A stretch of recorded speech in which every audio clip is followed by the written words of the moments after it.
ನಮಸ್ಕಾರ ಮಕ್ಕಳೇ, ನಿಮ್ಮೆಲ್ಲರಿಗೂ ಬೆಳಗಿನ ಶುಭೋದಯಗಳು. ಮಕ್ಕಳೇ, ಈ ದಿನ 10ನೇ ತರಗತಿಯ ಅಧ್ಯಾಯ 1 ಆಗಿರ್ತಕ್ಕಂಥ ಇತಿಹಾಸಕ್ಕೆ ಸಂಬಂಧಿಸಿದ ಹಾಗೆ ನಾವು ಭಾರತಕ್ಕೆ ಯುರೋಪಿಯನ್ನರ ಆಗಮನ ಎನ್ನುವುದರ ಬಗ್ಗೆ ತಿಳಿದುಕೊಳ್ಳೋಣ. ಈ ದಿನ ಮೊಟ್ಟ ಮೊದಲಾಗಿ ಫಲಿತಾಂಶಗಳು ಅಂತಕ್ಕಂಥದ್ದನ್ನು ನಾವು ನೋಡಿದಾಗ ಈ ಪಾಠದಲ್ಲಿರ್ತಕ್ಕಂತಹ ಭಾರತಕ್ಕೆ ಯುರೋಪಿಯನ್ನರು ಹೊಂದಿರತಕ್ಕಂತಹ ಸಂಬಂಧಗಳು ಹಾಗೂ ಕಾನ್ಸ್ಟಂಟಿನೋಪಲ್ ನಗರದ ವಶ ಅಂತಕ್ಕಂಥದ್ದು, ಭಾರತಕ್ಕೆ ಹೊಸ ಜನ್ಮ ಕಂಡಿರ್ತಕ್ಕಂಥದ್ದು, ಭಾರತ ಯುರೋಪಿನ ವ್ಯಾಪಾರಿ ಕಂಪನಿಗಳು ಮತ್ತು ಪೋರ್ಚುಗೀಸರು, ಡಚ್ಚರು, ಇಂಗ್ಲಿಷರು ಮತ್ತು ಫ್ರೆಂಚರು ಅಂತಕ್ಕಂಥದ್ದು. ಮೊಟ್ಟ ಮೊದಲಾಗಿ ಈ ಅಧ್ಯಾಯದಲ್ಲಿ ನಾವು ನೋಡ್ತಕ್ಕಂಥದ್ದು ಮೊದಲನೇದಾಗಿರ್ತಕ್ಕಂಥ ಅಂಶ, ನಾವು ಭಾರತಕ್ಕೆ ಯುರೋಪಿಯನ್ನರ ಆಗಮನ. ಅಂದರೆ ಯುರೋಪಿಯನ್ನರು ಅಂತಂದರೆ ನಾವು ಪ್ರಪಂಚದಲ್ಲಿ 7 ಖಂಡಗಳನ್ನು ಕಾಣ್ತೀವಿ. ಪ್ರಪಂಚದಲ್ಲಿ ಎಷ್ಟು ಖಂಡಗಳನ್ನು ಕಾಣ್ತೀವಿ ಮಕ್ಕಳ? 7 ಖಂಡಗಳನ್ನು. ಒಂದು ಆಸ್ಟ್ರೇಲಿಯಾ,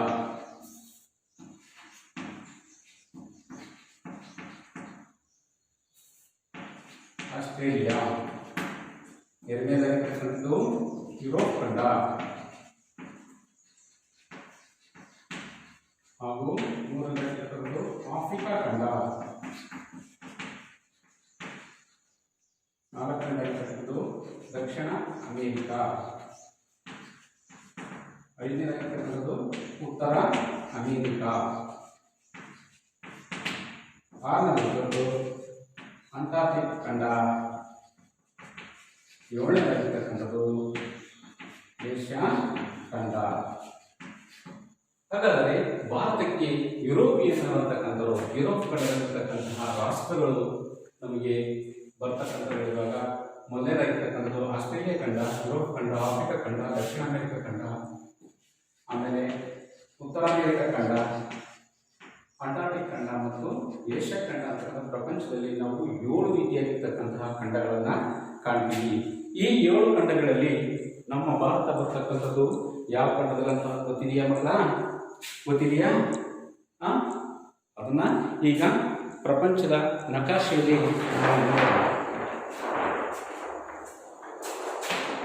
ನೋಡಿ ಮಕ್ಕಳ, ಇದು ಪ್ರಪಂಚದ ನಕಾಶೆ. ಈ ಒಂದು ಖಂಡಗಳಲ್ಲಿ ನಮ್ಮ ಭಾರತ ಯಾವ ಖಂಡ ಬರ್ತದೆ? ಭಾರತ ಎಲ್ಲಿದೆ ಮಕ್ಕಳ? ತೋರಿಸ್ತೀರಾ ಮಕ್ಕಳ? ನೋಡಿ, ಇದು ಭಾರತ ಅಂತಕ್ಕಂಥದ್ದು ಏಷ್ಯಾ ಖಂಡದಲ್ಲಿ ಕಂಡು ಬರ್ತಕ್ಕಂತಹ ಒಂದು ರಾಷ್ಟ್ರ. ನೆಕ್ಸ್ಟು ನಾವು ನೋಡ್ತಕ್ಕಂಥದ್ದು ಮೊದಲನೇದಾಗಿರ್ತಕ್ಕಂಥ ಖಂಡ ಯಾವುದು? ಆಸ್ಟ್ರೇಲಿಯಾ ಖಂಡ ಅಂತಕ್ಕಂಥದ್ದು. ಆಸ್ಟ್ರೇಲಿಯಾ, ಆಮೇಲೆ ದಕ್ಷಿಣ ಅಮೆರಿಕಾ, ಉತ್ತರ ಅಮೆರಿಕಾ ಮತ್ತು ಯುರೋಪ್ ಖಂಡ, ಅಂಟಾರ್ಟಿಕ್ ಖಂಡ ಅಂತಕ್ಕಂಥವು ಒಟ್ಟು 7 ಖಂಡಗಳನ್ನು ಕಾಣ್ಬರ್ತೀವಿ. ಹಾಗಾದರೆ ನಮ್ಮ ಭಾರತಕ್ಕೆ ಯುರೋಪಿಯನ್ನರ ಆಗಮನ ಅಂತಕ್ಕಂಥದ್ದನ್ನು ನಾವು ನೋಡಿದಾಗ ಮೊದಲನೇದಾಗಿರ್ತಕ್ಕಂಥದ್ದು ಭಾರತಕ್ಕೆ ಯುರೋಪಿಯನ್ನರು ಹೊಂದಿರತಕ್ಕಂತಹ ವ್ಯಾಪಾರ ಸಂಬಂಧ ಹೇಗಿರ್ತಕ್ಕಂಥ ಮೊದಲನೇದಾಗಿ ತಿಳಿದಾಗ ತಿಳಿಯೋಣ. ಮೊಟ್ಟ ಮೊದಲಾಗಿ ಭಾರತ ಮತ್ತು ಯುರೋಪಿಯನ್ನರ ಒಂದು ವ್ಯಾಪಾರ ಅಂತಕ್ಕಂಥದ್ದು ಪ್ರಾಚೀನ ಕಾಲದಿಂದಲೂ ಅಥವಾ ವಾಣಿಜ್ಯ ಸಂಬಂಧಗಳು ಅಂತಕ್ಕಂಥವು ಏರ್ಪಟ್ಟಿದ್ದವು. ಭಾರತ ಮತ್ತು ಯುರೋಪಿಯನ್ ನಡುವೆ ಯಾವ ಕಾಲದಿಂದಲೂ? ಪ್ರಾಚೀನ ಕಾಲದಲ್ಲಿ. ನಾವು ಕಾಲಗಳಲ್ಲಿ 3 ವಿಧ. ಒಂದೇದು ಪ್ರಾಚೀನ ಕಾಲ, ಮಧ್ಯಯುಗ, ನೆಕ್ಸ್ಟ್ ಆಧುನಿಕ ಯುಗ ಅಂತ ಹೇಳ್ಬಿಟ್ಟು 3 ಯುಗಗಳಲ್ಲಿ ಯುಗದ ಕಾಲ ಅಂತಕ್ಕಂಥ ಕಾಲಗಳನ್ನು ನಾವು ನೋಡ್ತೀವಿ ಪ್ರಪಂಚ ಇತಿಹಾಸದಲ್ಲಿ. ಈ ಒಂದು ವ್ಯಾಪಾರ ಅಂತಕ್ಕಂಥದ್ದು ಭಾರತದೊಂದಿಗೆ ಯುರೋಪಿನ ರಾಷ್ಟ್ರಗಳಂತಕ್ಕಂಥವು ವಾಣಿಜ್ಯ ಸಂಬಂಧಗಳನ್ನು ಪ್ರಾಚೀನ ಕಾಲದಿಂದಲೂ ಸಹ ಏರ್ಪಟ್ಟಿತ್ತು. ಹಾಗಾದರೆ ಈ ಒಂದು ವ್ಯಾಪಾರ ಅಥವಾ ವಾಣಿಜ್ಯ ಸಂಬಂಧಗಳಂತಕ್ಕವು ಯಾವ ಉದ್ದೇಶಕ್ಕಾಗಿ ಮಾಡ್ತಾ ಇದ್ರು, ಯಾರಿಗೆ ಏನು ಬೇಡಿಕೆಯನ್ನು ಉಂಟು ಮಾಡಿದ್ದವು ಅಂತಕ್ಕಂಥ ನಾವು ನೋಡಿದಾಗ ಯುರೋಪಿನ ರಾಷ್ಟ್ರಗಳಿಗೆ ಭಾರತದಲ್ಲಿ ಬರೀತಕ್ಕಂಥ ವಸ್ತುಗಳಾಗಿರ್ತಕ್ಕಂತಹ ಯಾವ್ಯಾವಪ್ಪ ಅಂದರೆ ಮೆಣಸು, ಜೀರಿಗೆ, ಏಲಕ್ಕಿ, ಶುಂಠಿ ಅಂತಕ್ಕಂತಹ ಪದಾರ್ಥಗಳು ಹೆಚ್ಚು ಬೇಡಿಕೆಯನ್ನ ಯುರೋಪಿನ ರಾಷ್ಟ್ರಗಳಲ್ಲಿ ಉಂಟು ಮಾಡಿತು. ಆ ಉದ್ದೇಶಕ್ಕಾಗಿ ಯುರೋಪಿಯನ್ನರು ಭಾರತದೊಂದಿಗೆ ವ್ಯಾಪಾರ ಸಂಬಂಧವನ್ನು ಮಾಡುವುದಕ್ಕಾಗಿ ಬಂದಿದ್ದರು. ಈ ವ್ಯಾಪಾರ ಸಂಬಂಧವು ಪ್ರಾಚೀನ ಕಾಲದಲ್ಲಿದ್ದು ಮಧ್ಯಕಾಲದವರೆಗೂ ವ್ಯಾಪಾರ ಅಂತಕ್ಕಂಥದ್ದು ಮುಂದುವರಿಯುತ್ತದೆ. ಅರ್ಥ ಆಯ್ತು ಹೇಳಿದ್ದು? ಭಾರತ ಮತ್ತು ಯುರೋಪಿಯನ್ ರಾಷ್ಟ್ರಗಳ ನಡುವೆ ವ್ಯಾಪಾರ ಯಾವ ಕಾಲದಿಂದಲೂ ಅಥವಾ ವಾಣಿಜ್ಯ ಸಂಬಂಧ ಅಂತಕ್ಕಂಥದ್ದು ಏರ್ಪಟ್ಟಿತ್ತು? ಪ್ರಾಚೀನ ಕಾಲದಿಂದಲೂ. ಯುರೋಪಿಯನ್ ರಾಷ್ಟ್ರಗಳಿಗೆ ಯಾವ ವಸ್ತುಗಳು ಬೇಡಿಕೆಯಾಗಿದ್ದವು? ಮೆಣಸು, ಜೀರಿಗೆ, ಯಾಲಕ್ಕಿ, ಶುಂಠಿ. ಇವು ಏನಿವು? ಇವು ಸಾಂಬಾರ್ ಪದಾರ್ಥಗಳು. ಈ ಸಾಂಬಾರ್ ಪದಾರ್ಥಗಳು ಅಂತಕ್ಕಂಥದ್ದು ಯುರೋಪಿನ ರಾಷ್ಟ್ರಗಳಿಗೆ ಅತ್ಯಂತ ಅಧಿಕವಾಗಿರ್ತಕ್ಕಂತಹ ಬೇಡಿಕೆಯನ್ನ ಉಂಟು ಮಾಡಿದವು.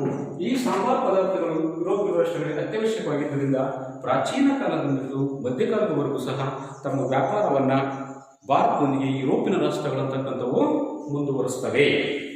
ಅದಾದ ನಂತರ ನಾವು ನೋಡಿದಾಗ ಭಾರತದೊಂದಿಗೆ ಯುರೋಪಿನ ರಾಷ್ಟ್ರಗಳು ಸಂಬಂಧವನ್ನ ಬೆಳೆಸ್ತಾ ಇದ್ವು. ಇಂಥ ಒಂದು ಸಂದರ್ಭದಲ್ಲಿ ಈ ವ್ಯಾಪಾರ ಅಂತಕ್ಕಂಥದ್ದನ್ನ ಯಾವ ರೀತಿ ಮಾಡ್ತಿದ್ದಾರೆ ಅಂತಕ್ಕಂಥ ನೋಡಿದ್ರೆ ಅರಬ್ ವರ್ತಕರು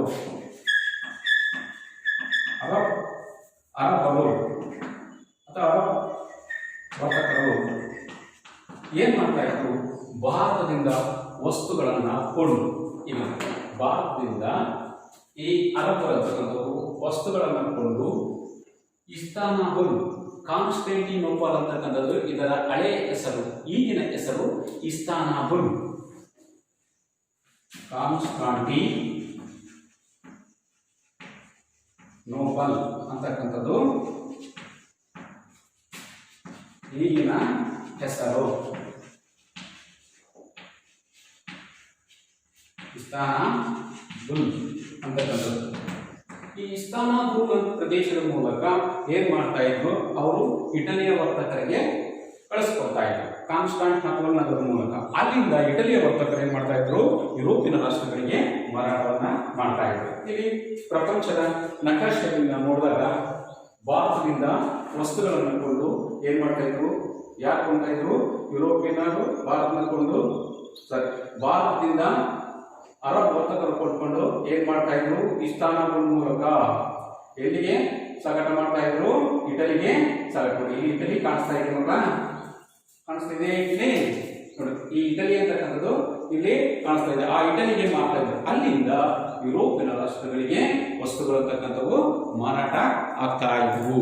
ಭಾರತದಿಂದ ಯುರೋಪಿನ ರಾಷ್ಟ್ರಗಳಿಗೆ ಮಾರಾಟ ಆಗ್ತಾ ಇದ್ವು. ಈ ವ್ಯಾಪಾರ ಅಂತಕ್ಕಂಥದ್ದು ಕಾನ್ಸ್ಟಾಂಟಿನೋಪಲ್ ನಗರದ ಮೂಲಕ ವ್ಯಾಪಾರವನ್ನು ಮಾಡುವುದರಿಂದ ಕಾನ್ಸ್ಟಾಂಟಿನೋಪಲ್ ಅಂತಕ್ಕಂಥದ್ದು ವ್ಯಾಪಾರದ ಒಂದು ವಿನಿಮಯ ಕೇಂದ್ರವಾಗಿ ಭಾರತ ಮತ್ತು ಯುರೋಪಿನ ರಾಷ್ಟ್ರಗಳ ಒಂದು ಹೆಬ್ಬಾಗಿಲು, ವ್ಯಾಪಾರದ ಒಂದು ಹೆಬ್ಬಾಗಿಲಾಗಿ ಕಾಣಿಸಿಕೊಳ್ಳುತ್ತದೆ. ಯಾವುದು?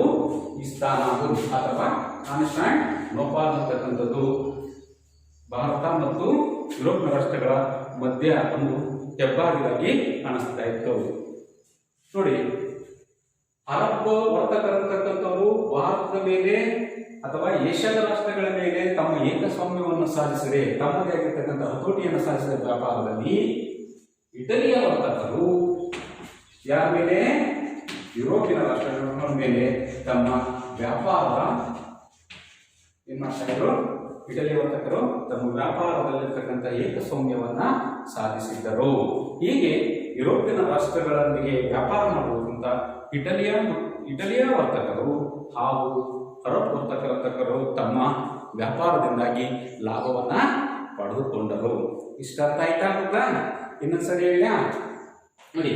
ಭಾರತಕ್ಕೆ ಯುರೋಪಿಯನ್ನರ ಆಗಮನ ಅಂತಕ್ಕಂಥದ್ದು ಭಾರತದ ಒಂದು ಪಾಠದಲ್ಲಿ ನಾವು ನೋಡ್ತಕ್ಕಂಥದ್ದು ಭಾರತ ಮತ್ತು ಯುರೋಪಿನ ನಡುವೆ ವ್ಯಾಪಾರ ಸಂಬಂಧ ಅಂತಕ್ಕಂಥದ್ದು ಪ್ರಾಚೀನ ಕಾಲದಿಂದಲೂ ಏರ್ಪಟ್ಟಿತು. ಆ ಒಂದು ವ್ಯಾಪಾರ ಅಂತಕ್ಕಂಥದ್ದು ಬೇಕಾಗಿರ್ತಕ್ಕಂಥ ವಸ್ತುಗಳಾಗಿರ್ತಕ್ಕಂತಹ ಸಾಂಬಾರ್ ಪದಾರ್ಥಗಳಾಗಿರ್ತಕ್ಕಂತಹ ಮೆಣಸು ಮತ್ತು ಜೀರಿಗೆ, ಏಲಕ್ಕಿ, ಶುಂಠಿ ಅಂತಕ್ಕಂತಹ ಸಾಂಬಾರ್ ಪದಾರ್ಥಗಳು ಯುರೋಪಿನ ರಾಷ್ಟ್ರಗಳಿಗೆ ಅಪಾರವಾಗಿರ್ತಕ್ಕಂಥ ಬೇಡಿಕೆಯನ್ನು ಉಂಟು ಮಾಡಿದ್ದರಿಂದ ಯುರೋಪಿನ ರಾಷ್ಟ್ರಗಳು ಅಂತಕ್ಕಂಥವ್ರು ಏನ್ ಮಾಡ್ತಾರೆ? ಭಾರತದ ವ್ಯಾಪಾರ ಮಾಡುವಂಥ ಸಂದರ್ಭದಲ್ಲಿ ಭಾರತದಿಂದ ವಸ್ತುಗಳನ್ನು ಕೊಂಡು ಅರಬ್ ವರ್ತಕರು ಏನ್ ಮಾಡ್ತಾ ಇದ್ರು? ಇಟಲಿ ಕಾನ್ಸ್ಟಾಂಟಿನೋಪಲ್ ಮೂಲಕ ಇಟಲಿ ವರ್ತಕರಿಗೆ ಮಾರಾಟವನ್ನ ಮಾಡ್ತಾ ಇದ್ರು. ಆ ಇಟಲಿಯ ವರ್ತಕರು ಏನ್ ಮಾಡ್ತಾ ಇದ್ರು? ಯಾರಿಗೆ ಮಾರಾಟ ಮಾಡ್ತಾ ಇದ್ರು? ಯುರೋಪಿನ ರಾಷ್ಟ್ರಗಳಿಗೆ ಮಾರಾಟ ಮಾಡ್ತಾ ಇದ್ರು. ಹೀಗೆ ಕಾನ್ಸ್ಟಾಂಟಿನೋಪಲ್ ಅಂತಕ್ಕಂಥದ್ದು ವ್ಯಾಪಾರ ವಿನಿಮಯದ ಒಂದು ಕೇಂದ್ರವಾಗಿ ಯುರೋಪ್ ಮತ್ತು ಏಷ್ಯಾ ರಾಷ್ಟ್ರಗಳ ನಡುವೆ ಒಂದು ಹೆಬ್ಬಾಗಿಲಾಗಿ ಪರಿಣಮಿಸುತ್ತದೆ. ಅದರ ಜೊತೆಗೆ ಇದರಲ್ಲಿ ಅರಬ್ ಅಂತಕ್ಕಂಥವರು, ಇಟಲಿ ಅಂತಕ್ಕಂಥವ್ರು ಏನು ಮಾಡ್ತಾರೆ, ತಮ್ಮದೇ ಆಗಿರ್ತಕ್ಕಂಥ ವ್ಯಾಪಾರದಲ್ಲಿ ಏಕಸ್ವಾಮ್ಯವನ್ನ ಮಾಡಿದ್ದರು. ಏಷ್ಯಾದ ರಾಷ್ಟ್ರಗಳ ಮೇಲೆ ಅರಬ್ ವರ್ತಕರ ಏಕಸ್ವಾಮ್ಯವನ್ನು ಸಾಧಿಸಿದರೆ ಇಟಲಿ ವರ್ತಕರು ಯುರೋಪಿನ ರಾಷ್ಟ್ರಗಳ ನಡುವೆ ತಮ್ಮ ಏಕಸ್ವಾಮ್ಯವನ್ನ ಸಾಧಿಸಿ ಲಾಭವನ್ನ ಪಡೆದುಕೊಂಡಿದ್ದರು. ಇಷ್ಟ ಅರ್ಥ ಆಯ್ತಾ? ಭಾರತದೊಂದಿಗೆ ಯುರೋಪ್ನರೊಂದಿಗೆ ಹೊಂದಿರತಕ್ಕಂತಹ ಸಂಬಂಧ. ನೆಕ್ಸ್ಟ್ ಮುಂದೆ ಹೋದಂಥ ಸಂದರ್ಭದಲ್ಲಿ ಕಾನ್ಸ್ಟಾಂಟಿನೋಪಲ್ ಪತನ ಅಂತಕ್ಕಂಥದ್ದು ಎರಡನೇ ಫಲಿತಾಂಶವಾಗಿರ್ತಕ್ಕಂತಹ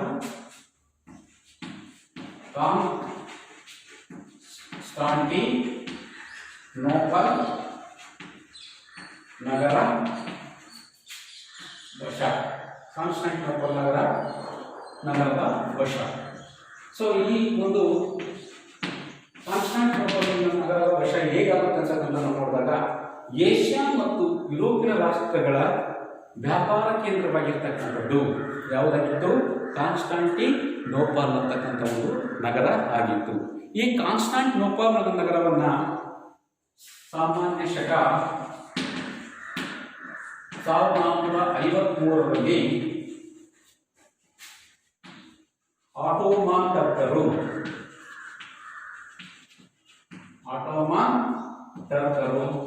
ಈ ಪ್ರದೇಶವನ್ನ ಕಾನ್ಸ್ಟಾಂಟಿನೋಪಲ್ ಇರತಕ್ಕಂತಹ ಪ್ರದೇಶವನ್ನ ವಶಪಡಿಸಿಕೊಳ್ತಾರೆ. ಕಾನ್ಸ್ಟಾಂಟಿನೋಪಲ್ ಅಂತಕ್ಕಂತಹ ಒಂದು ನಗರವನ್ನ ಯಾರು ವಶಪಡಿಸ್ತಾರೆ? ಆಟೋಮಾನ್ ಟರ್ಕರ್ ಅಂತಕ್ಕಂಥವರು ಕಾನ್ಸ್ಟಾಂಟಿನೋಪಲ್ ಅಂತಕ್ಕಂಥ ಒಂದು ಪ್ರದೇಶವನ್ನು ವಶಪಡಿಸಿಕೊಂಡಿದ್ದರಿಂದ ಏಷ್ಯಾ ಮತ್ತು ಯುರೋಪ್ ರಾಷ್ಟ್ರಗಳ ವ್ಯಾಪಾರ ಅಂತಕ್ಕಂಥದ್ದು ಮುಚ್ಚಲ್ಪಡುತ್ತೆ. ಇದರಿಂದ ನಡೀತಕ್ಕಂಥ ವ್ಯಾಪಾರ ಸಂಬಂಧಕ್ಕೆ ಏನಾಯಿತು? ಪರಿಣಾಮ ಉಂಟಾಯಿತು. ಅಂದರೆ ವ್ಯಾಪಾರ ನಿಂತು ಹೋಯಿತು ಏಷ್ಯಾದ ರಾಷ್ಟ್ರಗಳಿಂದ ಯುರೋಪಿನ ರಾಷ್ಟ್ರಗಳಿಗೆ. ಇದರಿಂದ ಏನು ಮಾಡಿದ್ರು? ಆಟೋಮನ್ ಟರ್ಕರು ಈ ಸಮಯವನ್ನ ಸದುಪಯೋಗ ಮಾಡಿಸ್ಕೊಂಡು, ಈ ಸಂದರ್ಭವನ್ನ ಸದುಪಯೋಗ ಮಾಡಿಸ್ಕೊಂಡು ಏನು ಮಾಡ್ತಾರೆ? ಅವರು ತಮ್ಮದೇ ಆಗಿರ್ತಕ್ಕಂತಹ ಒಂದು ತೆರಿಗೆಗಳನ್ನು ವಿಧಿಸ್ತಾರೆ. ಆ ಮಾರ್ಗದ ಮೂಲಕ ವ್ಯಾಪಾರ ಮಾಡ್ತಕ್ಕಂಥದ್ದು ನಾವು ನೋಡ್ತಿರ್ತಕ್ಕಂಥದ್ದು ಪ್ರಪಂಚದ ನಕಾಶೆಯಲ್ಲಿ ಇಸ್ತಾನಬುಲ್ ಅಂತಕ್ಕಂಥದ್ದು ಈ ಒಂದು ಪ್ರದೇಶ ಅಂತಕ್ಕಂಥದ್ದು ಇಲ್ಲಿ ಕಂಡು ಬರ್ತದೆ ಮಕ್ಕಳ.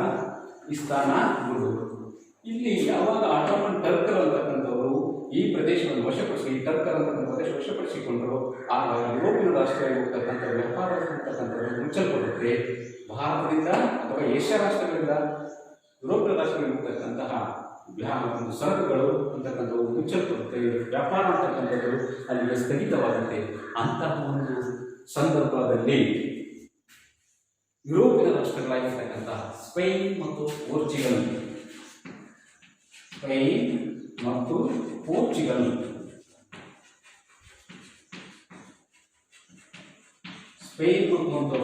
ಅಂತಕ್ಕಂತಹ ರಾಷ್ಟ್ರಗಳು ಇಟಲಿಯ ಮೇಲೆ ಏಕಸ್ವಾಮ್ಯವನ್ನ ಅಥವಾ ಇಟಲಿಯ ಏಕಸ್ವಾಮ್ಯವನ್ನ ಮುರಿಯುವುದಕ್ಕಾಗಿ ಅಥವಾ ತಡೆಗಟ್ಟುವುದಕ್ಕಾಗಿ ಏನು ಮಾಡ್ತಾರೆ? ಹೊಸ ಜಲಮಾರ್ಗಗಳ ಸಂಶೋಧನೆಯನ್ನ ಮಾಡ್ತಾರೆ. ಏನು ಮಾಡ್ತಾರೆ? ಹೊಸ ಜಲಮಾರ್ಗಗಳ ಸಂಶೋಧನೆ. ಎರಡನೇದಾಗಿರ್ತಕ್ಕಂಥದ್ದು ಜಲಮಾರ್ಗಕ್ಕೆ ಬೇಕಾಗಿರ್ತಕ್ಕಂತಹ ನಾವಿಕರಿಗೆ ಪ್ರೋತ್ಸಾಹವನ್ನು ನೀಡ್ತಾರೆ. ನಾವಿಕರಿಗೆ ಪ್ರೋತ್ಸಾಹ. ಮೂರನೇದಾಗಿರ್ತಕ್ಕಂತಹ ವೈಜ್ಞಾನಿಕ ಆವಿಷ್ಕಾರಗಳನ್ನ ಮಾಡ್ತಾರೆ. ಅಂದ್ರೆ ಅವರು ಸಮುದ್ರವ ಜಲಮಾರ್ಗವನ್ನು ಕಂಡುಹಿಡಿಯಕ್ಕೆ ಹೋಗುವಂತಹ ಸಂದರ್ಭದಲ್ಲಿ ಬೇಕಾಗಿರ್ತಕ್ಕಂತಹ ಸಲಕರಣೆಗಳು, ಅವುಗಳಲ್ಲಿ ಯಾವುದಕ್ಕಂದ್ರೆ ಹೊಸ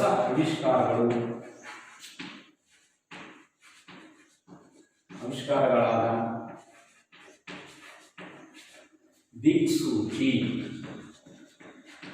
ದಿಕ್ಸೂಚಿ, ಆಮೇಲೆ ಸಿಡಿಮದ್ದು, ಅಸ್ಟ್ರೋಲೋಬ್ ಅಂತಕ್ಕಂತಹ ಈ ಒಂದು ವೈಜ್ಞಾನಿಕ ಆವಿಷ್ಕಾರಗಳನ್ನ ಮಾಡುವುದರ ಮೂಲಕ ಏನ್ ಮಾಡ್ತಾರೆ? ಇವರು ಹೊಸ ಜಲಮಾರ್ಗಕ್ಕೆ ಪ್ರೇರಣೆಯನ್ನ ಪಡೀತಾರೆ. ಈಗ ಸಾಮಾನ್ಯವಾಗಿ ದಿಕ್ಸೂಚಿ ಅಂದ್ರೆ ದಿಕ್ಕುಗಳನ್ನು ಅಳೆಯತಕ್ಕಂತಹ ಒಂದು ಮಾಪನವನ್ನ ನಾವು ದಿಕ್ಸೂಚಿ ಅಂತ ಹೇಳ್ಬಿಟ್ಟು ಕರಿತೀವಿ. ಸಿಡಿಮದ್ದು, ಈ ಸಿಡಿಮದ್ದು ಅಂತಕ್ಕಂಥದ್ದು ಏನಾಗಿರ್ತಕ್ಕಂಥಂದ್ರೆ ಎಲ್ಲರೂ ತಾವು ಸಮುದ್ರದಲ್ಲಿ ಪ್ರಯಾಣ ಮಾಡ್ತಿರ್ತಕ್ಕಂತಹ ಸಂದರ್ಭದಲ್ಲಿ ತೊಂದರೆ ಉಂಟಾದಂತಹ ಸಂದರ್ಭ ಒದಗಿ ಬಂದಂತಹ ಆ ಒಂದು ಸನ್ನಿವೇಶವನ್ನ ಬಳಸಿಕೊಂಡು ಅವರ ಒಂದು ರಕ್ಷಣೆಗಾಗಿ ಏನ್ ಮಾಡ್ತಾ ಇದ್ರು, ಸಿಡಿಮದ್ದನ್ನ ಬಳಸಿದ್ರು. ಅಸ್ಟ್ರೋಲೋ ಅಂತಕ್ಕಂಥದ್ದು ನಕ್ಷತ್ರಗಳ ಉನ್ನತಿಯನ್ನು ಅಳೆಯತಕ್ಕಂಥ ಒಂದು ಸಾಧನವನ್ನೇ ನಾವೇನಂತ ಕರಿತೀವಿ, ಅಸ್ಟ್ರೋಲೋ ಅಂತ ಹೇಳ್ಬಿಟ್ಟು ಕರಿತೀವಿ. ಹೀಗೆ ಅವರು ಮೊದಲಾದವುಗಳು ನೆರವನ್ನು ಪಡೆದುಕೊಂಡು ಏನಾದರೂ ಮಾಡಿ ಏಷ್ಯಾದ ರಾಷ್ಟ್ರಗಳಿಗೆ ಅಥವಾ ಭಾರತದೊಂದಿಗೆ ನಾವು ಜಲಮಾರ್ಗವನ್ನು ಕಂಡುಹಿಡಿದು ವ್ಯಾಪಾರ ಮಾಡಬೇಕನ್ನೋ ಉದ್ದೇಶದಿಂದ ಸ್ಪೈನ್, ಪೋರ್ಚುಗಲ್ ಅಂತಕ್ಕಂತಹ ರಾಜರು ಏನ್ ಮಾಡ್ತಾರೆ, ಇದೆಲ್ಲ ಪ್ರಯತ್ನಗಳನ್ನ ಮಾಡ್ತಾರೆ. ಅರ್ಥ ಆಯ್ತಾ ಹೇಳಿದ ಮಗ? ಏನದು ಒಂದೇನು, ಕಾನ್ಸ್ಟಾಂಟಿನೋಪಲ್ ನಗರ ಅಂತಕ್ಕಂಥದ್ದು ಯಾವ ಮತ್ತು ಯಾವ ನಡುವೆ ನಾವು ಏನ್ ಮಾಡ್ತೀವಿ, ವ್ಯಾಪಾರ ಮಾಡ್ತಾ ಇದ್ರು. ಏಷ್ಯಾ ಮತ್ತು ಯುರೋಪಿನ ರಾಷ್ಟ್ರಗಳ ನಡುವೆ ವ್ಯಾಪಾರ ಅಂತಕ್ಕಂಥದ್ದು ನಡೀತಾ ಇತ್ತು. ಇಂತಹ ಸಂದರ್ಭದಲ್ಲಿ ಟರ್ಕರು ಅಥವಾ ಟರ್ಕಿ ಪ್ರದೇಶದಲ್ಲಿರ್ತಕ್ಕಂತಹ ಟರ್ಕರು ಅಂತಕ್ಕಂಥವ್ರು ಏನ್ ಮಾಡ್ತಾರೆ, ಯಾವ ಪ್ರದೇಶವನ್ನು ವಶಪಡಿಸಿಕೊಳ್ತಾರೆ, ಕಾನ್ಸ್ಟಾಂಟಿನೋಪಲ್ ನಗರವನ್ನ ವಶಪಡಿಸಿಕೊಳ್ತಾರೆ. ಈ ಕಾನ್ಸ್ಟಾಂಟಿನೋಪಲ್ ನಗರವನ್ನು ವಶಪಡಿಸಿಕೊಂಡಂತಹ ಸಂದರ್ಭದಲ್ಲಿ ಏನ್ ಮಾಡ್ತಾರೆ, ಎಷ್ಟರಲ್ಲಿ, ಸಾಮಾನ್ಯ ಶಕ 1453ರಲ್ಲಿ ಆಟೋಮಂಟದ ಕಾನ್ಸ್ಟಾಂಟಿನೋಪಲ್ ನಗರವನ್ನು ವಶಪಡಿಸಿಕೊಂಡ ಸಂದರ್ಭದಲ್ಲಿ ಯುರೋಪ್ ಮತ್ತು ಏಷ್ಯಾ ರಾಷ್ಟ್ರಗಳ ನಡುವೆ ವ್ಯಾಪಾರ ಅಂತಕ್ಕಂಥದ್ದು ಮುಚ್ಚಲ್ಪಡುತ್ತೆ. ಇದರಿಂದ ಯುರೋಪ್ನ ಅರಬ್ ವರ್ತಕರಿಗೆ ಮತ್ತು ಇಟಲಿ ವರ್ತಕರಿಗೆ ನಷ್ಟ ಉಂಟಾಗುತ್ತೆ. ಆಗ ಏನ್ ಮಾಡ್ತಾರಪ್ಪ ಅಂತಂದ್ರೆ, ಏನ್ ಮಾಡ್ತಾರೆ, ಸ್ಪೈನ್ ಮತ್ತು ಪೋರ್ಚುಗಲ್ನ ರಾಜರು ಅಥವಾ ಚಕ್ರವರ್ತಿಗಳು ಅಂತಕ್ಕಂಥವ್ರು ಏನ್ ಮಾಡ್ತಾರೆ, ಇಟಲಿಯ ಒಂದು ವ್ಯಾಪಾರದ ಒಂದು ಏಕಸಮಯವನ್ನು ಮುರಿಯುವುದಕ್ಕಾಗಿ ಹೊಸ ಜಲಮಾರ್ಗಗಳನ್ನ ಒಂದು ಸಂಶೋಧನೆಯನ್ನ ಮಾಡೋದಕ್ಕೆ ಪ್ರಯತ್ನ ಮಾಡ್ತಾರೆ. ಅಷ್ಟೇ ಅಲ್ಲದೆ ನಾವಿಕರಿಗೆ ಪ್ರೋತ್ಸಾಹವನ್ನ ನೀಡುತ್ತಾರೆ. ಹಾಗೂ ಹೊಸ ಆವಿಷ್ಕಾರಗಳಾಗಿರ್ತಕ್ಕಂತಹ ದಿಕ್ಸೂಚಿ, ಸಿಡಿಮದ್ದು ಮತ್ತು ಅಸ್ಟ್ರೋಲೋಬ್ ಅಂತಕ್ಕಂತಹ, ಅಸ್ಟ್ರೋಲೋಬ್ ಅಂತಂದ್ರೆ ನಕ್ಷತ್ರಗಳ ಉನ್ನತಿಯನ್ನ ಅಳಿತಕ್ಕಂಥ ಒಂದು ಸಾಧನ. ಹೀಗೆ ನಾವು ಈ ಎಲ್ಲ ಅಂಶಗಳನ್ನ ನಾವು ಕಾನ್ಸ್ಟಾಂಟಿನೋಪಲ್ ನಗರದಿಂದ ಪಡೆಯಬಹುದು. ನೆಕ್ಸ್ಟ್ ಮೂರನೇದಾಗಿರ್ತಕ್ಕಂತಹ ಅಂಶ ಅಂತಂದ್ರೆ ನಾವು ಭಾರತಕ್ಕೆ ಹೊಸ ಜಲಮಾರ್ಗ ಅಂತಕ್ಕಂಥದ್ದನ್ನ ನಾವು ನೋಡೋಣ.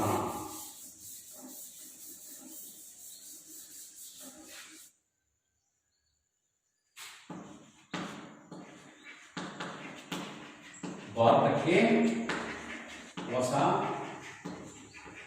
ಜಲಮಾರ್ಗ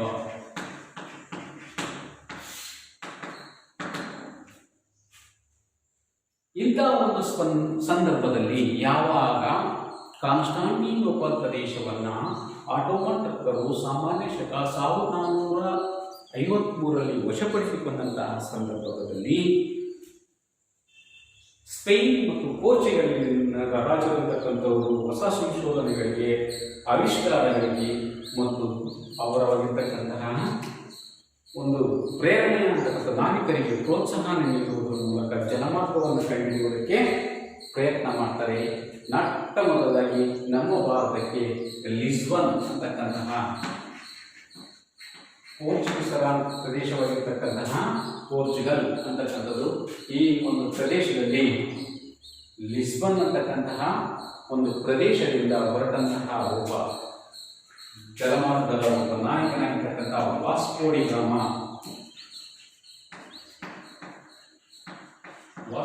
ಗಾಮ ಲಿಸ್ಬನ್ ನಗರದಿಂದ ಹೊರಟು 1400 ಸಾಮಾನ್ಯ ಶಕ 1498ರಲ್ಲಿ ಭಾರತದ ಪಶ್ಚಿಮ ಕರಾವಳಿ ಪ್ರದೇಶವಾಗಿರ್ತಕ್ಕಂತಹ ಕಲ್ಲಿಕೋಟೆಯ ಕಪ್ಪಳ್ ಅಂತಕ್ಕಂತಹ ಒಂದು ಪ್ರದೇಶ,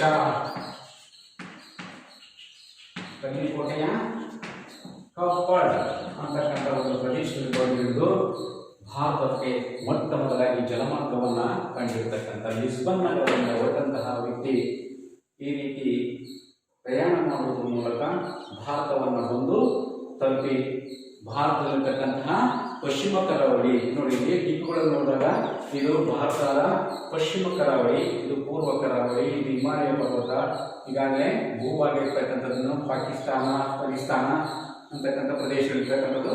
ಸೊ ಈ ಭಾರತದ ಒಂದು ರಾಜ್ಯವಾಗಿರ್ತಕ್ಕಂತಹ ಕೇರಳದ ಕಲ್ಲಿಕೋಟೆಯ ಕಪ್ಪೋಳ ಅಂತಕ್ಕಂಥ ಒಂದು ಪ್ರದೇಶದಲ್ಲಿ ಏನು ಬಂದು ಭಾರತಕ್ಕೆ ಬಂದು ಇಳಿತಾನೆ. ಭಾರತಕ್ಕೆ ಬಂದು ಜಲಮಾರ್ಗ ಕಂಡುಹಿಡಿತಾನೆ. ಜಲಮಾರ್ಗ ಕಂಡುಹಿಡಿತಾರೆ ಯಾರು? ಯಾರಪ್ಪ? ವಾಸ್ಕೋ ಡಿ ಗಾಮಾ ಅಂತಕ್ಕಂಥವನು ಭಾರತಕ್ಕೆ ಬಂದು ಹೊಸ ಜಲಮಾರ್ಗವನ್ನು ಕಂಡುಹಿಡಿಯುವುದರಲ್ಲಿ ಮೊಟ್ಟ ಮೊದಲಾಗಿರ್ತಕ್ಕಂಥ ಪ್ರಯತ್ನ ಅಂತಕ್ಕಂಥದ್ದು ಯಶಸ್ವಿಯಾಗಿ ಇದು ಸುಮಾರು ಶತಮಾನ ಕಾಲದವರೆಗೂ ಭಾರತ ಮತ್ತು ಯುರೋಪಿನ ರಾಷ್ಟ್ರಗಳೊಂದಿಗೆ ವ್ಯಾಪಾರ ಮಾಡುವುದಕ್ಕೆ ಈ ಜಲಮಾರ್ಗ ಅಂತಕ್ಕಂಥದ್ದು ಉತ್ತಮ ಅಂಶವಾಗಿ ಪರಿಣಮಿಸುತ್ತದೆ.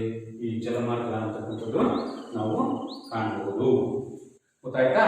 ಸೊ ನಾವು ನೆಕ್ಸ್ಟ್ ಮುಂದೆ ಏನು ಮಾಡ್ತಾರೆ? ಅಷ್ಟೇ ಅಲ್ಲದೆ ಇವರ ಯುರೋಪಿನವರು ಅಂತಕ್ಕಂಥವರಲ್ಲಿ ಮೊಟ್ಟ ಮೊದಲಿಗಾಗಿ ಜಲಮಾರ್ಗವನ್ನು ಕಂಡಿರ್ತಕ್ಕಂಥವ್ರು ಯಾರಪ್ಪ ಅಂದ್ರೆ ಪೋರ್ಚುಗಲ್ನವರು ಅಂತಕ್ಕಂಥದನ್ನ ನಾವು ಹೇಳ್ಬೋದು. ಅರ್ಥ ಆಯ್ತಾ? ಇನ್ನೊಂದು ಹೇಳ್ತೀನಿ, ಭಾರತಕ್ಕೆ ಜಲಮಾರ್ಗವನ್ನ ಯಾವಾಗ ಕಾನ್ಸ್ಟಾಂಟಿನೋಪಾಲ್ ಪ್ರದೇಶವನ್ನ 1453ರಲ್ಲಿ ಸಾಮಾನ್ಯ ಶಕ 1453ರಲ್ಲಿ ಕಾನ್ಸ್ಟಾಂಟಿನೋಪಾಲ್ ಪ್ರದೇಶವನ್ನ ಆಟೋಮನ್ ಟರ್ಕರು ವಶಪಡಿಸಿಕೊಂಡಿದ್ದರಿಂದ ಏಷ್ಯಾ ಮತ್ತು ಯುರೋಪಿಯನ್ ರಾಷ್ಟ್ರಗಳ ನಡುವೆ ವ್ಯಾಪಾರ ಸಂಬಂಧ ಅಂತಕ್ಕಂಥ ಮುಚ್ಚಲ್ಪಟ್ಟಿದ್ದರಿಂದ ಏನಾಯಿತು?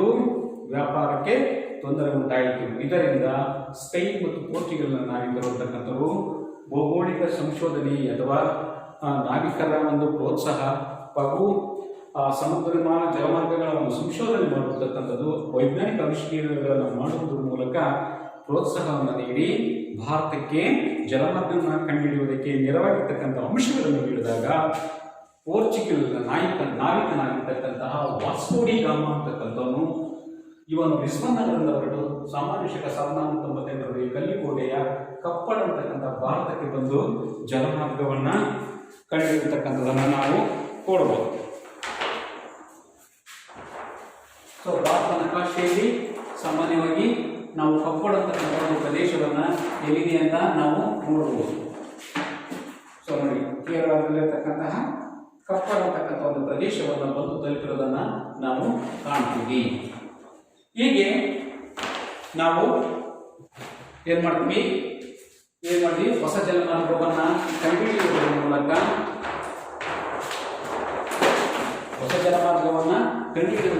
ಸುಮಾರು ಶತಮಾನಗಳ ಕಾಲದವರೆಗೆ ಭಾರತದೊಂದಿಗೆ ವ್ಯಾಪಾರ ಸಂಬಂಧವನ್ನ ಬ್ರಿಟಿಷರು ಮಾಡ್ತಾರೆ, ಯುರೋಪಿನವರು ಮಾಡ್ತಾರಂತಕ್ಕಂಥದ್ದನ್ನು ನಾವು ಕಾಣಬಹುದು.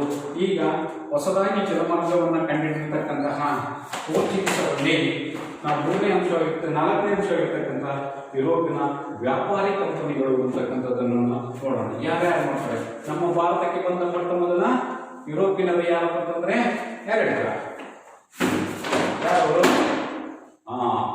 ಯಾರು? ಪೋರ್ಚುಗೀಸರು ಅಂತಕ್ಕಂಥದ್ದು. ನಾವೀಗ 4ನೇ ಅಂಶಕ್ಕಿರ್ತಕ್ಕಂತಹ ಭಾರತಕ್ಕೆ ಬಂದಂತಹ ಯುರೋಪಿಯನ್ನಲ್ಲಿ ಮೊದಲಿಗರಂದ್ರೆ ಯಾರು? ಪೋರ್ಚುಗೀಸರು. ಭಾರತಕ್ಕೆ ಯುರೋಪಿನ ಕಂಪನಿಗಳು ನಾವು ಮೊದಲನೇದಾಗಿ ನೋಡ್ತಕ್ಕಂಥ ಪೋರ್ಚುಗೀಸರು. ನೋಡಿ, ಯಾವಾಗ ಹೊಸ ಜಲಮಾರ್ಗವನ್ನು ಕಂಡುಹಿಡಿದು ಸುಮಾರು ಶತಮಾನಗಳ ಕಾಲದವರೆಗೆ ಯುರೋಪಿನ ರಾಷ್ಟ್ರಗಳಂತಕ್ಕಂಥವು ತಮ್ಮ ವ್ಯಾಪಾರವನ್ನು ಮುಂದುವರಿಸ್ತವೋ, ಇಂಥ ಒಂದು ಸಂದರ್ಭದಲ್ಲಿ ಈ ಒಂದು ಪೋರ್ಚುಗೀಸರ ಒಂದು ಪ್ರಯತ್ನ ಅಂತಕ್ಕಂಥದ್ರಿಂದ ಪ್ರೇರಣೆಗೊಂಡಂತಹ ಇತರ ರಾಷ್ಟ್ರಗಳು ಸಹ ಒಂದೊಂದಾಗಿ ಬರ್ತಾರೆ. ಅವುಗಳಲ್ಲಿ ಪೋರ್ಚುಗೀಸರು, ಆನಂತರ ಡಚ್ಚರು, ಆನಂತರ ಇಂಗ್ಲಿಷರು, ಆನಂತರ ಯಾರು? ಫ್ರೆಂಚರು ಅಂತಕ್ಕಂಥದ್ದು ನಾವು ನೋಡಿದಾಗ ಮುಂದೆ ನೋಡಿದಾಗ ಮೊದಲನೇದಾಗಿರ್ತಕ್ಕಂಥವ್ರು ಪೋರ್ಚುಗೀಸರು ಅಂತಕ್ಕಂಥವ್ರು. ಪೋರ್ಚುಗೀಸರಲ್ಲಿ ಮೊದಲಿಗೆ ಬಂದ ಭಾರತ ವ್ಯಕ್ತಿ ಯಾರಪ್ಪ ಅಂದ್ರೆ 1498ರಲ್ಲಿ ಹೊಸ ಜಲಮಾರ್ಗವನ್ನು ಕಂಡಿರ್ತಕ್ಕಂಥವನು ಯಾರು? Vasco D gamma. ಹೌದಾ? ಮೊಟ್ಟ ಮೊದಲು ಭಾರತಕ್ಕೆ ಬಂದಿರತಕ್ಕಂತಹ ಪೋರ್ಚುಗೀಸರ ನಾವಿಕನಾಗಿ ನಾವು ಬರ್ತೀವಿ. ಆ ಪ್ರಪಂಚದಲ್ಲಿ ಅಂದ್ರೆ ಹೊಸ ಜಲಮಾರ್ಗವನ್ನ ಕಂಡಿರ್ತಕ್ಕಂಥ ಯುರೋಪಿನರೇ ಮೊಟ್ಟ ಮೊದಲದಾಗಿ ಪೋರ್ಚುಗೀಸರು, ಮತ್ತೆ ಕೊನೆಯದಾಗಿ ಭಾರತವನ್ನು ಬಿಟ್ಟೋಗಿರ್ತಕ್ಕಂಥವ್ರು ಅಂದ್ರೆ ಪೋರ್ಚುಗೀಸರು. ಹಾಗಾದರೆ ಎರಡನೇದಾಗಿ ವಾಸ್ಕೋ ಡಿ ಗಾಮಾ ನಂತರ ಬಂದಿರತಕ್ಕಂಥ ಪೋರ್ಚುಗೀಸರ ನಾಯಕ ಅಂದ್ರೆ ಫ್ರಾನ್ಸಿಸ್ಕೋ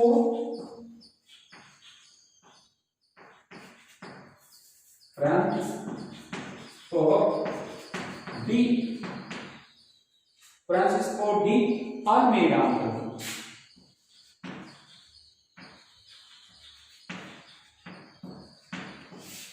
ಫ್ರಾನ್ಸಿಸ್ಕೋ ಡಿ ಆಲ್ಮೇಡಾ ಅಂತಕ್ಕಂಥವನು ಭಾರತಕ್ಕೆ ಬರ್ತಾನೆ. ಯಾರ ನಂತರ? ವಾಸ್ಕೋ ಡಿ ಗಾಮಾ ನಂತರ.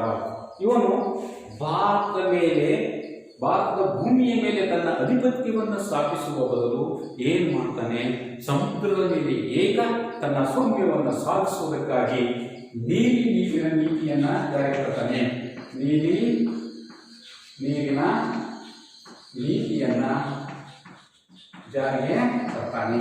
ಯಾರು? Francisco de Almeida ಅಂತಕ್ಕಂಥವನ್ನ.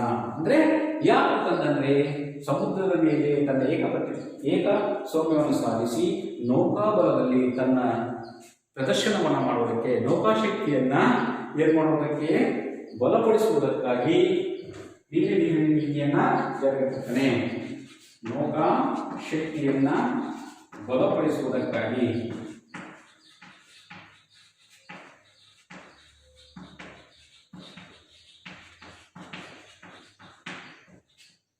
ನೌಕಾಶಕ್ತಿಯನ್ನ ಬಲಪಡಿಸುವುದಕ್ಕಾಗಿ ನೀರಿನ ಕ್ರಾಂತಿಯನ್ನ ಜಾರಿಗೆ ತರ್ತಾನೆ.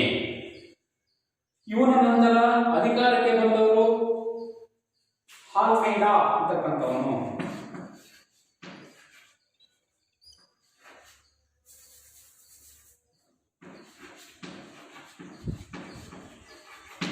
ಆಲ್ಮೇಡಾ ಅಂತಕ್ಕಂಥವನು ಅಧಿಕಾರಕ್ಕೆ ಬರ್ತಾನೆ.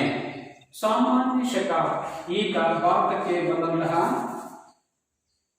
ಒಬ್ಬ ಪೋರ್ಚುಗೀಸರ ನಿಜವಾದ ಸಂಸ್ಥಾಪಕ ಅಥವಾ ನಿಜವಾದ ಸಾಮ್ರಾಟ ಅಂತಕ್ಕಂಥದ್ದನ್ನು ನಾವು ಹೇಳ್ಬೋದು. ಆಲ್ಮೇಡಾ ಅಂತಕ್ಕಂಥವನು ನಿಜವಾದ ಪೋರ್ಚುಗೀಸರ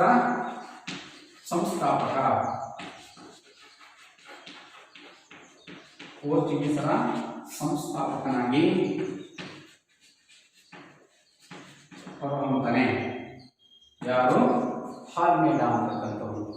ಈತನು ಸಾಮಾನ್ಯ ಶಕ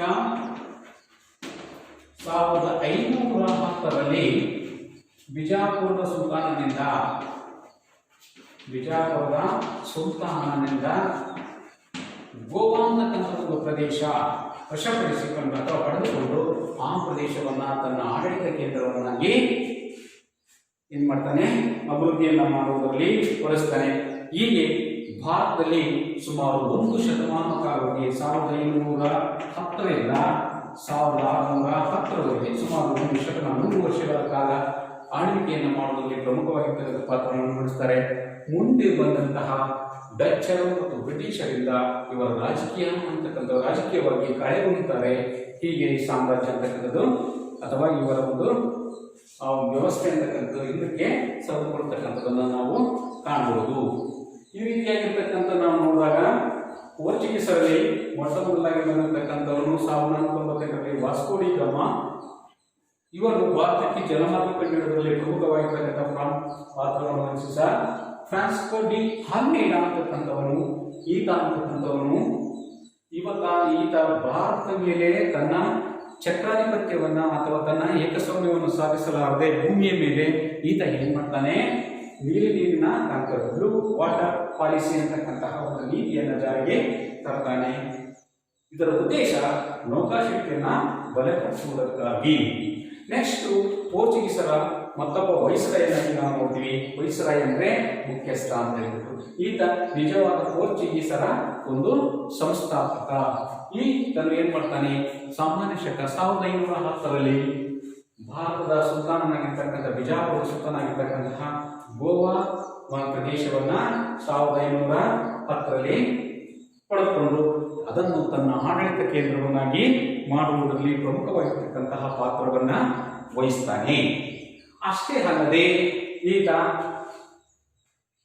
ಈ ಒಂದು ಪೋರ್ಚುಗೀಸರ ಸಾಮ್ರಾಜ್ಯ ಅಂತಕ್ಕಂಥದ್ದು ಪೋರ್ಚುಗೀಸರು ಅಂತಕ್ಕಂಥವ್ರು ಭಾರತದಲ್ಲಿ ತಮ್ಮ ತಳವೂರಕ್ಕೆ ಸುಮಾರು 100 ವರ್ಷಗಳ ಕಾಲ 1510ರಿಂದ 1610ರವರೆಗೆ 100 ಶತಮಾನಗಳ 100 ವರ್ಷಗಳ ಕಾಲ ಇವರು ತಮ್ಮ ಭಾರತದ ಸಾಮ್ರಾಜ್ಯವನ್ನ ಅಥವಾ ತಮ್ಮ ಒಂದು ವ್ಯಾಪಾರವನ್ನ ಮಾಡ್ತಾರೆ. ಹೀಗೆ ಬ್ರಿಟಿಷರು ಅಂತಕ್ಕಂಥವರು ತಮ್ಮದೇ ಆಗಿರ್ತಕ್ಕಂಥ ಹೀಗೆ ಪೋರ್ಚುಗೀಸರು ಅಂತಕ್ಕಂಥವರು ತಮ್ಮದೇ ಆಗಿರ್ತಕ್ಕಂತಹ ವಸಾಹತನ್ನು ಸ್ಥಾಪಿಸಿಕೊಂಡು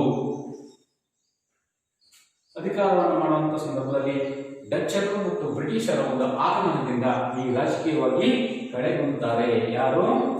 ಪೋರ್ಚುಗೀಸರು ಅಂತಕ್ಕಂಥವ್ರನ್ನ ನಾವು ಕಾಣಬಹುದು. ಇದಾದ ನಂತರ ನಾವು ಬರ್ತಕ್ಕಂಥದ್ದು ಎರಡನೇದಾಗಿರ್ತಕ್ಕಂಥವ್ರು. ಹಾಗಾದ್ರೆ ಪೋರ್ಚುಗೀಸರ ಪ್ರಮುಖ ವ್ಯಾಪಾರ ಕೇಂದ್ರ ಯಾವುದು ಅಂತ ಕೇಳಿದ್ರೆ ನಾವೇನಂತ ಕರಿತೀವಿ? ಯಾವುದೊಂದು? ಗೋವಾ. ನೆಕ್ಸ್ಟ್ ಎರಡನೇದಾಗಿರ್ತಕ್ಕಂಥ ನಾವು ನೋಡ್ತಕ್ಕಂಥದ್ದು ಡಚ್ಚರು.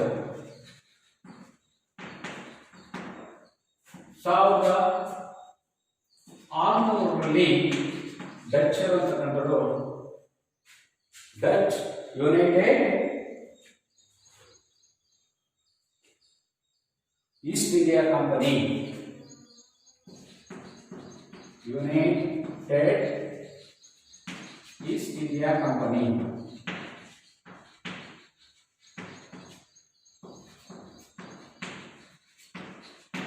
ಯುನೈಟೆಡ್ ಈಸ್ಟ್ ಇಂಡಿಯಾ ಕಂಪನಿಯನ್ನ 1600ರಲ್ಲಿ ಯುನೈಟೆಡ್ ಈಸ್ಟ್ ಇಂಡಿಯಾ ಕಂಪನಿ ಪ್ರದೇಶವನ್ನ ಅಥವಾ ಒಂದನ್ನ ಕಂಪನಿಯನ್ನ ಸ್ಥಾಪನೆ ಮಾಡುವುದರ ಮೂಲಕ ಸಾಮಾನ್ಯವಾಗಿ ಡಚ್ಚರ್ ಅಂತಕ್ಕಂಥ ನೆದರ್ಲ್ಯಾಂಡ್ ಅಥವಾ ಹಾಲೆಂಡ್ ದೇಶದಿಂದ ಭಾರತಕ್ಕೆ ಬಂದು 1600ರಲ್ಲಿ ಯುನೈಟೆಡ್ ಈಸ್ಟ್ ಇಂಡಿಯಾ ಕಂಪನಿಯನ್ನ ಸ್ಥಾಪನೆ ಮಾಡುವುದರ ಮೂಲಕ ಅವರು ಭಾರತ, ಜಾವಾ,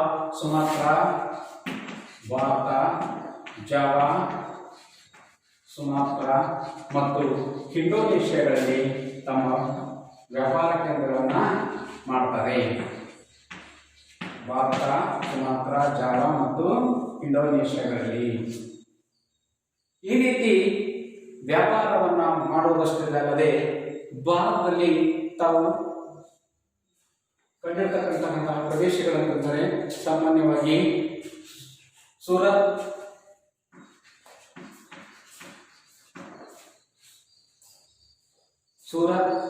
ಬ್ರೂಚ್, ಕ್ಯಾಂಬೆ,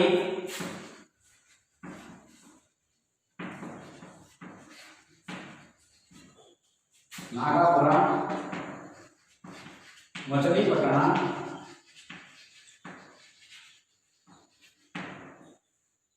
ಸೂರತ್, ಬ್ರೂಚ್, ಕ್ಯಾಂಬೆ, ಕೊಚ್ಚಿ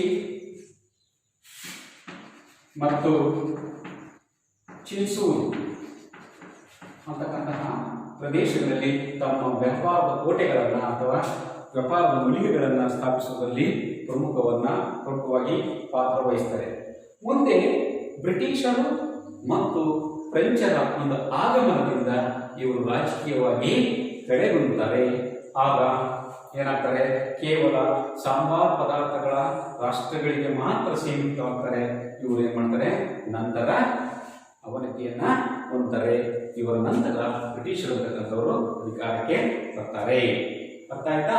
ಡಚ್ಚರು ಅಂತಕ್ಕಂಥವರು ನೆದರ್ಲ್ಯಾಂಡ್ ಅಥವಾ ಹಾಲೆಂಡ್ ದೇಶದಲ್ಲಿ, ಇವರು 1600ರಲ್ಲಿ ಯುನೈಟೆಡ್ ಈಸ್ಟ್ ಇಂಡಿಯಾ ಕಂಪನಿಯನ್ನ ಸ್ಥಾಪನೆ ಮಾಡುವುದರ ಮೂಲಕ ಮೊಟ್ಟ ಮೊದಲಿಗೆ ಭಾರತದಲ್ಲಿ, ಜಾವಾದಲ್ಲಿ, ಸುಮಾತ್ರಾ ಮತ್ತು ಇಂಡೋನೇಷ್ಯಾ ಪ್ರದೇಶಗಳಲ್ಲಿ ತಮ್ಮ ವ್ಯಾಪಾರ ಕೇಂದ್ರಗಳನ್ನು ಸ್ಥಾಪಿಸುತ್ತಾರೆ.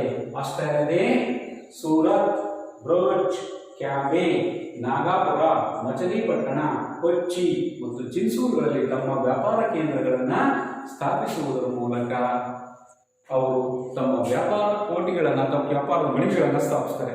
ಇದಾದ ನಂತರ ಬ್ರಿಟಿಷರು ಮತ್ತು ಫ್ರೆಂಚರ ಆಗಮನದಿಂದ ಇವರು ರಾಜಕೀಯವಾಗಿ ಕಳೆದುಕೊಳ್ಳುತ್ತಾರೆ.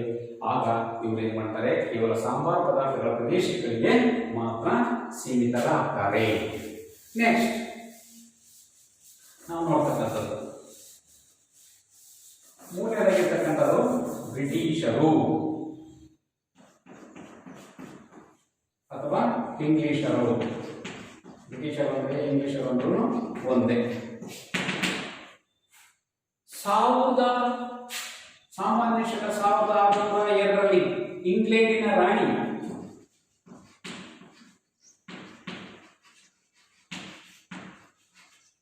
ಎಲಿಜಬೆತ್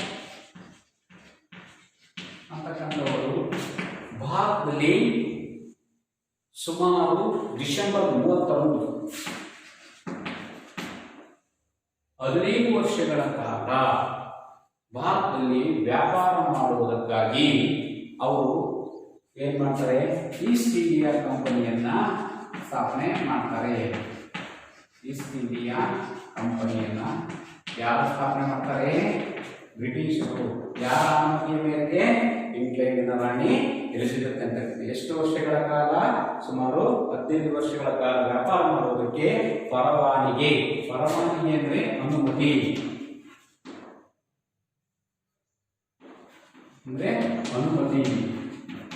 ಅಂತಕ್ಕಂಥದ್ದನ್ನ ನೀಡ್ತಾರೆ. ಈ ಅನುಮತಿ ವ್ಯಾಪಾರ ಕಂಪನಿಗೆ ಅನುಮತಿಯನ್ನ ನೀಡಿದ ಸಂದರ್ಭದಲ್ಲಿ ಇವರು 1613ರಿಂದ ಬ್ರಿಟಿಷರು ಔಪಚಾರಿಕವಾಗಿ ಭಾರತದಲ್ಲಿ ವ್ಯಾಪಾರ ಮಾಡುವುದಕ್ಕೆ ಪ್ರಾರಂಭಿಸುತ್ತಾರೆ. ಔಪಚಾರಿಕವಾಗಿ ಅಂದ್ರೆ ಹೊರಗೆ ಆಗಿ ವ್ಯಾಪಾರ ಮಾಡುವುದನ್ನ ಪ್ರಾರಂಭಿಸುತ್ತಾರೆ. ಮೊಟ್ಟ ಮೊದಲಿಗೆ ಮೊಘಲ್ ಸಾಮ್ರಾಟನಾಗಿರ್ತಕ್ಕಂತಹ ಜಹಾಂಗೀರನ ಒಂದು ಸಹಾಯವನ್ನು ಪಡೆದು ಮೊಘಲ್ ಸಾಮ್ರಾಟ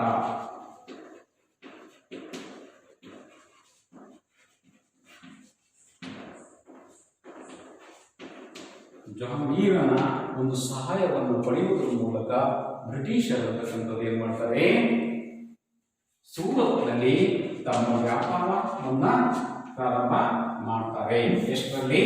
1613ರಲ್ಲಿ ಏನ್ ಮಾಡ್ತಾರೆ, ಇವರು ಔಪಚಾರಿಕವಾಗಿ ವ್ಯಾಪಾರವನ್ನು ಪ್ರಾರಂಭ ಮಾಡುವುದರ ಮೂಲಕ ಮೊಘಲ್ ಸಾಮ್ರಾಟನಾಗಿರ್ತಕ್ಕಂತಹ ಜಹಾಂಗೀರನ ಒಂದು ಸಹಾಯವನ್ನು ಪಡೆಯುವುದರ ಮೂಲಕ ಏನ್ ಮಾಡ್ತಾರೆ, ಮೊಘಲ್ ಸಾಮ್ರಾಟ ಜಹಾಂಗೀರ್ ಸೈನಿಕ ಸೂರತ್ನಲ್ಲಿ ತಮ್ಮ ವ್ಯಾಪಾರ ಕೇಂದ್ರವನ್ನ ಮಾಡ್ತಾರೆ. ಎರಡನೇದಾಗಿ ನಾವು ನೋಡಿದಾಗ 1617ರಲ್ಲಿ ಇಂಗ್ಲೆಂಡಿನ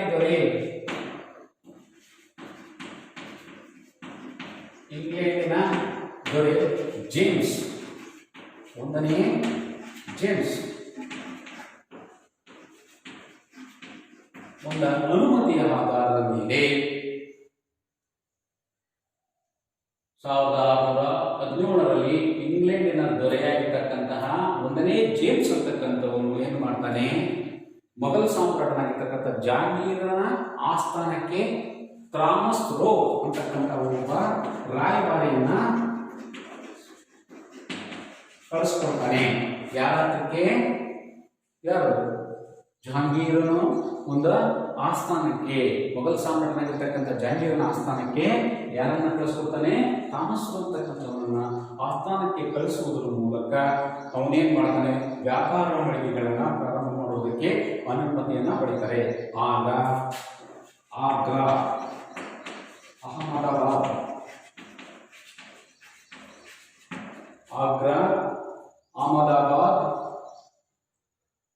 ಮತ್ತು ಬ್ರೋಚ್ಗಳಲ್ಲಿ ತಮ್ಮ ವ್ಯಾಪಾರ ಕೇಂದ್ರಗಳನ್ನು ನೋಡ್ತೀವಿ. ನೋಡಿ, ಸಾಮಾನ್ಯವಾಗಿ ಆಗ್ರಾ ಅಂತಕ್ಕಂಥದ್ದು ಇಲ್ಲಿ ಬರ್ತಾ ಇದೆ ಮಕ್ಕಳ, ದೆಹಲಿಯಿಂದ ಸುಮಾರು 200 ಕಿಲೋಮೀಟರ್ ದೂರದಲ್ಲಿರುವ ಆಗ್ರಾ. ಅಹಮದಾಬಾದ್ ಅಂತಂದ್ರೆ ಗುಜರಾತ್ನ ಮೊದಲ ರಾಜಧಾನಿ. ಬ್ರೋಚ್, ಸೂರತ್ ಪಕ್ಕದಲ್ಲಿರ್ತಕ್ಕಂತಹ ಬ್ರೋಚ್ ಅಂತಕ್ಕಂಥ ಪ್ರದೇಶಗಳನ್ನ ವ್ಯಾಪಾರ ಮಳಿಗೆಗಳನ್ನಾಗಿ ಮಾಡ್ತೀವಿ. ಹಾಗಾದ್ರೆ ಅದರ ಪಕ್ಕದಲ್ಲಿರ್ತಕ್ಕಂಥದ್ದೇ ಸೂರತ್. ಒಟ್ಟಾರೆಯಾಗಿ ಸೂರತ್, ಅಹಮದಾಬಾದ್, ಆಗ್ರಾ ಮತ್ತು ಬ್ರೂಚ್ ಅಂತಕ್ಕಂಥ ಪ್ರದೇಶಗಳಲ್ಲಿ ತಮ್ಮ ವ್ಯಾಪಾರ ಕೇಂದ್ರಗಳನ್ನ ಸ್ಥಾಪನೆ ಮಾಡುವುದರ ಮೂಲಕ ಹೆಚ್ಚು ಪ್ರಮುಖವಾಗಿರ್ತಕ್ಕಂಥ ಪಾತ್ರವನ್ನ ವಹಿಸ್ತಾರೆ. ನೆಕ್ಸ್ಟ್ ನಾವು ಇದು ಎರಡನೇ. ಮೂರನೇದಾಗಿರ್ತಕ್ಕಂಥದ್ದು 1639ರಲ್ಲಿ ಮದ್ರಾಸಿನ ರಾಜನಾಗಿರ್ತಕ್ಕಂಥ ಚಂದ್ರಗಿರಿ ರಾಜನಿಂದ ಭೂಮಿಯನ್ನ ಮದ್ರಾಸಿನಲ್ಲಿ ಭೂಮಿಯನ್ನ ಪಡೆದು ಅಲ್ಲಿ ಒಂದು ಕೋಟೆಯನ್ನ ಕಟ್ತಾರೆ. ಅದಕ್ಕೆ ಏನಂತ ಕರೀತಾರೆ? ಸೆಂಟ್ ಜಾರ್ಜ್ ಫೋರ್ಟ್ ಅಂತಕ್ಕಂಥದ್ದು. ಸೆಂಟ್ ಜಾರ್ಜ್ ಫೋರ್ಟ್ ಅಂತಕ್ಕಂತಹ ಒಂದು ಕೋಟೆಯನ್ನ ಕಟ್ತಾರೆ. ಯಾರು?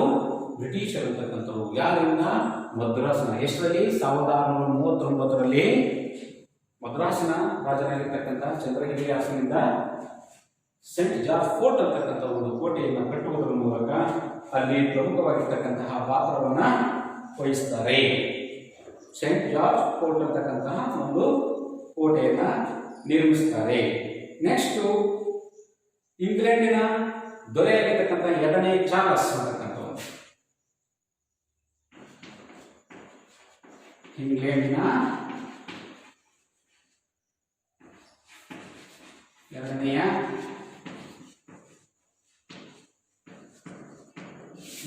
2ನೇ ಚಾರ್ಲ್ಸ್ ಅಂತಕ್ಕಂಥವ್ರು ಏನ್ ಮಾಡ್ತಾನೆ ಅಂತಂದ್ರೆ 1668ರಲ್ಲಿ ವಾರ್ಷಿಕವಾಗಿ 10 ಪೌಂಡ್ ಒಂದು ಬಾಡಿಗೆಗಾಗಿ ಬಾಂಬೆಯನ್ನು ಸಹ ಪಡೆದುಕೊಳ್ತಾನೆ.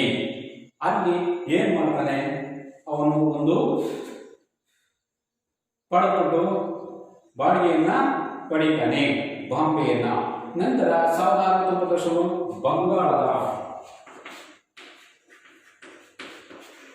1690ರ ವರ್ಷದಲ್ಲಿ ಬಂಗಾಳದ ರಾಜನಾಗಿರ್ತಕ್ಕಂಥ ಹುಬ್ಳಿ ನಗರದ ಪ್ರದೇಶವಾಗಿರ್ತಕ್ಕಂಥ ಸುಲ್ತಾನಿಕ ಗೋವಿಂದಪುರ ಹಾಗೂ ಕಲ್ಕತ್ತಾ ಎಂತಕ್ಕಂಥ ಪ್ರದೇಶಗಳನ್ನ ವಶಪಡಿಸಿಕೊಳ್ತಾನೆ. ಈ ರೀತಿಯಾಗಿರ್ತಕ್ಕಂತಹ ಪ್ರದೇಶಗಳನ್ನು ವಶಪಡಿಸಿಕೊಂಡು ಒಟ್ಟಾರೆಯಾಗಿ ಭಾರತದಲ್ಲಿ ಬಾಂಬೆ, ಕಲ್ಕತ್ತಾ ಮತ್ತು ಮದ್ರಾಸ್ಗಳಲ್ಲಿ ತಮ್ಮದೇ ಆಗಿರ್ತಕ್ಕಂತಹ ಒಂದು ಕೋಟೆಯನ್ನು ಕಟ್ಟಿ ಅಥವಾ ವಸಾಹತುಗಳನ್ನು ಸ್ಥಾಪಿಸುವುದರ ಮೂಲಕ ಆ ಪ್ರದೇಶಗಳನ್ನು ಆಕ್ರಮಿಸಿಕೊಂಡು ಅವುಗಳನ್ನು ವ್ಯಾಪಾರ ವಲಯಗಳ ಮಧ್ಯೆ ಸ್ಥಳಗಳಾಗಿ ಮಾಡುವುದರಲ್ಲಿ ಪ್ರಮುಖವಾಗಿರ್ತಕ್ಕಂತಹ ಪಾತ್ರವನ್ನು ವಹಿಸ್ತಾರೆ. ಇನ್ನೊಂದ್ಸರಿ ಹೇಳಿ ಮಕ್ಕಳ ನೋಡಿ, ಬ್ರಿಟಿಷರಂತಕ್ಕಂಥವರು ಭಾರತಕ್ಕೆ ಬಂದಂತಹ ಸಂದರ್ಭದಲ್ಲಿ ಮೊಟ್ಟ ಮೊದಲದಾಗಿ 1602ರಲ್ಲಿ ಈಸ್ಟ್ ಇಂಡಿಯಾ ಕಂಪನಿಯನ್ನ ಸ್ಥಾಪನೆ ಮಾಡಿ ಡಿಸೆಂಬರ್ 31ರಲ್ಲಿ ಇದರ ಮೂಲಕ ಏನು ಮಾಡ್ತಾರೆ? ತಮ್ಮ ವ್ಯಾಪಾರವನ್ನು ಪ್ರಾರಂಭ ಮಾಡುವುದಕ್ಕೆ ಇಂಗ್ಲೆಂಡಿನ ರಾಣಿ ಅನುಮತಿಯನ್ನ ನೀಡ್ತಾರೆ. ಆ ಅನುಮತಿಯ ಆಧಾರದ ಮೇಲೆ 1613ರಲ್ಲಿ ಔಪಚಾರಿಕವಾಗಿ ಏನ್ ಮಾಡ್ತಾರೆ? ಇವರು ವ್ಯಾಪಾರವನ್ನ ಸ್ಥಾಪನೆ ಮಾಡಿ ಜಹಾಂಗೀರ್ ಅಂತಕ್ಕಂಥವನು ಮೊಘಲ್ ಸಾಮ್ರಾಟನಾಗಿದ್ದ ಜಹಾಂಗೀರನ ಒಂದು ಸಹಾಯದಿಂದಾಗಿ ಸೂರತ್ನಲ್ಲಿ ವ್ಯಾಪಾರ ಮಳಿಗೆ ಸ್ಥಾಪಿಸುವುದಕ್ಕೆ ಅನುಮತಿಯನ್ನ ಕೊಡ್ತಾರೆ. ನೆಕ್ಸ್ಟ್ ಅದಾದ ನಂತರ ಎರಡನೇದಾಗಿರ್ತಕ್ಕಂಥ 1617ರಲ್ಲಿ ದೊರೆ 1ನೇ ಜೇಮ್ಸ್ ಅಂತಕ್ಕಂಥವನು ಏನ್ ಮಾಡ್ತಾನೆ? ಜಹಾಂಗೀರ್ನ ಆಸ್ಥಾನಕ್ಕೆ ಥಾಮಸ್ ರೋ ಅಂತಕ್ಕಂಥವನ್ನ ಅಲ್ಲಿ ಕಳಿಸುವುದರ ಮೂಲಕ ವ್ಯಾಪಾರ ಮಳಿಗೆಯನ್ನು ಸ್ಥಾಪಿಸುವುದಕ್ಕೆ ಅನುಮತಿಯನ್ನು ಪಡೆದುಕೊಂಡು ಆಗ್ರಾ, ಅಹಮದಾಬಾದ್ ಮತ್ತು ಬ್ರೂಚ್ನಲ್ಲಿ ತಮ್ಮ ವ್ಯಾಪಾರ ಕೇಂದ್ರಗಳನ್ನು ಸ್ಥಾಪಿಸ್ತಾರೆ. 1639ರಲ್ಲಿ ಚಂದ್ರಗಿರಿಯ ರಾಜನಿಂದ ಮದ್ರಾಸನ್ನು ವಶಪಡಿಸಿಕೊಂಡು ಸೆಂಟ್ ಜಾರ್ಜ್ ಫೋರ್ಟ್ ಅಂತಕ್ಕಂತಹ ಕೋಟೆಯನ್ನು ನಿರ್ಮಿಸ್ತಾರೆ. ಹಾಗೆಯೇ ಬಾಂಬೆಯಲ್ಲಿ ಚಾರ್ಲ್ಸ್ ಅಂತಕ್ಕಂಥವನು ಅವನು ಏನ್ ಮಾಡ್ತಾನೆ? ವಿಲಿಯಂ ಫೋರ್ಟ್ ಅಂತಕ್ಕಂಥ ಒಂದು ಕೋಟೆಯನ್ನು ಕಟ್ಟಿ ಹಾಗೂ ಕಲ್ಕತ್ತಾ ಪ್ರದೇಶವಾಗಿರ್ತಕ್ಕಂತಹ 3 ಪ್ರದೇಶಗಳನ್ನು ವಶಪಡಿಸಿಕೊಳ್ತಾರೆ. ಬಂಗಾಳದ ರಾಜನಾಗಿರ್ತಕ್ಕಂತಹ ಸುಲ್ತಾನಿಕ, ಗೋವಿಂದಪುರ ಮತ್ತು ಕಲ್ಕತ್ತಾ ಅಂತಕ್ಕಂತಹ ಒಂದು ಪ್ರದೇಶಗಳನ್ನು ವಶಪಡಿಸಿಕೊಂಡು ಸುಮಾರು ವರ್ಷಗಳ ಕಾಲ ಭಾರತದಲ್ಲಿ ಇವರು ಪೋರ್ಚುಗೀಸರೊಂದಿಗೆ, ಡಚ್ಚರೊಂದಿಗೆ, ಫ್ರೆಂಚರೊಂದಿಗೆ ಹೋರಾಟ ಮಾಡುವುದಕ್ಕೆ ಸುಮಾರು 160 ವರ್ಷಗಳ ಕಾಲ ಭಾರತವನ್ನು ಆಳಿ ತಮ್ಮ ವ್ಯಾಪಾರ ಕೇಂದ್ರಗಳನ್ನು ಸ್ಥಾಪಿಸಿ ತಮ್ಮದೇ ಆಗಿರ್ತಕ್ಕಂತಹ ಪ್ರಭಾವವನ್ನು ಬೀರಿರ್ತಕ್ಕಂಥದ್ದನ್ನು ನಾವು ಕಾಣಬಹುದು.